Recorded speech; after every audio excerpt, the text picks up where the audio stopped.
অনেক প্রকার ঝামেলার পর আবার আগামী দিনে আমরা তামিমকে কি মাঠে দেখতে পারবো? কিরকম জানি একটা গন্ধ পাইতেছি ভাই। দেশে যখন আন্দোলন ছিল তখন তামিম ভাই তো এই দেশের কোনো মন্ত্রী মিনিস্টার ছিল না, তখন তামিম ভাই নিজের গা ঢাকা দিয়েছিলেন।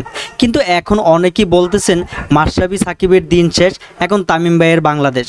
এখন তামিম ভাই 3 ফর্মের ক্যাপ্টেন হবেন নাকি বিসিবির সভাপতি হবেন, তা নিয়ে জনগণের মুখে অনেক সমালোচনা। তামিম ভাই রাজনীতি করে না ঠিক আছে, কিন্তু তার ইমোশনাল কিছু কথা সবার সাথে সবসময় শেয়ার করে থাকে।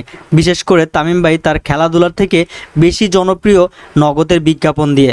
নগদের বিজ্ঞাপন দেখে আবার তো অনেকেই সাবান চারা তাকে ধুয়ে দেয়। যদি তামিম ভাই বিসিবির সভাপতি হয়, প্রথমে সাকিব আল হাসানকে এনে তাকে স্যার বলাবে, যদি তাকে স্যার না বলে তাহলে দল থেকে বাদ দিয়ে দিবে। সাকিব তার রাজনীতি দিয়ে তামিমের সাথে অনেক ধরনের অপকর্ম করেছে, তার প্রতিশোধ নেওয়ার একটাই সুযোগ।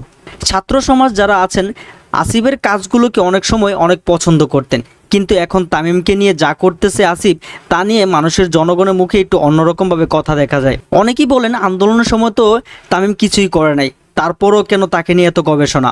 বাইরে ওরা দেশের জন্য কিছু করুক আর না করুক, নিজের স্বার্থের জন্য অনেক কিছুই করতে পারে।